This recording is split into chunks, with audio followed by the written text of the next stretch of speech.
السلام عليكم يا حبايبي. انا اماني محمد.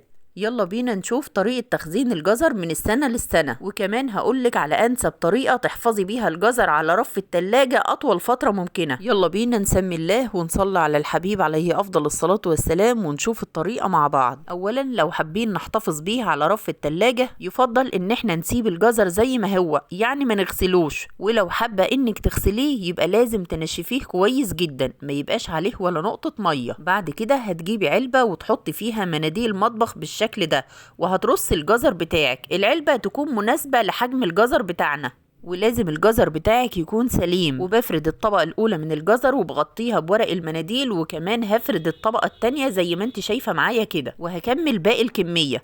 طبعا هتستخدمي العلبة المناسبة للكمية اللي هتحتفظي بيها. هنخلص الكمية بتاعتنا ونغطيها بمناديل المطبخ ونقفل العلبة بتاعتنا كويس ونشيلها على رف التلاجة. وكل يومين 3 افتحي العلبة وشوفيها، ولو لقيتي فيها أي منديل تحسي إنه مبلول شوية ياريت تغيريه بمنديل ناشف، وبكده هيقعد عندك أطول فترة ممكنة على رف التلاجة. هتقولي لي قد إيه الفترة يا أماني؟ هقولك طول ما بتغيري المناديل المبلولة هيفضل عندك أطول فترة ممكنة. وعلشان المصداقية أنا ما اقدرش اقولك قد ايه بالضبط، ولكن الطريقة دي بتحفظه اكتر من الطريقة العادية. ويلا بينا نشوف لو عايزين نحفظه من السنة للسنة. هناخد الجزر بتاعنا ونغسله تحت الحنفية كويس جدا، وانا بغسله تحت الحنفية. لو في اي جزء شكيت انه مش سليم لازم اشيله بالسكينة، وبحط الجزر في مصفى علشان يتصفى من اي مية موجودة فيه. ويا ريت نستعمل قشرة البطاطس هنا، انا ما بفضلش انك تقشريه بالسكينة، القشارة بتشيل طبقة رقيقة جدا من قشر الجزر. بعد ما نقشر الجزر بتاعنا يلا بينا نشوف تاني خطوة. هنبشر شوية من الجزر بتاعنا بالشكل ده بالمبشرة. والجزر هنا بينفع في السلطات، بيكون حلو قوي.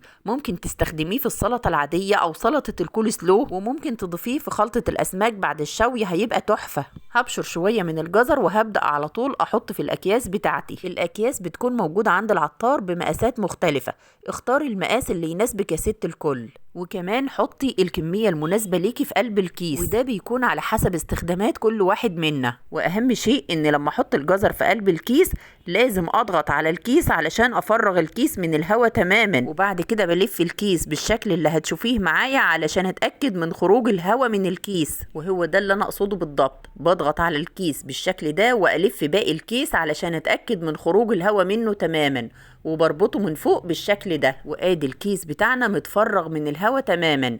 بفرد فيه الجزر بالشكل ده، ويبقى الكيس بتاعنا جاهز معانا كده للتفريز. ويلا بينا نشوف اسهل طريقة ممكن تقطعي بيها الجزر مكعبات. لو الجزرة حجمها متوسط هقسمها لنصين بالشكل ده، وكل جزء هقسمه ل4 أو 3 أجزاء، وده بيكون على حسب حجم المكعبات اللي انت عايزاها. وابدأي بقى اقطعي المكعبات الأحجام اللي انت حباها. أنا بحب الحجم ده قوي، بيبقى مناسب قوي مع البسلة، وممكن تستعمليه مع الترل كمان. طيب لو حجم الجزر معانا كبير شوية، يعني الجزرة طويلة شوية، أقطعها ازاي؟ تعالي اقول. هقسم الجزره بتاعتي من العرض لنصين متساويين واكمل عادي طريقه التقطيع. انا عايزه اقولك الطريقه دي سهله جدا، وممكن تقدري تقطعي اكبر كميه ممكنه من الجزر. وزي ما انت شايفه ما شاء الله المكعبات شكلها منتظم وحلو قوي، وتقريبا كلها مقاس واحد. الجزر اللي بتفرزيه هينفعك جدا في شهر رمضان. تقدري تطلعي الكيس وتسلقيه وتضيفيه لعصير المانجا او عصير البرتقال،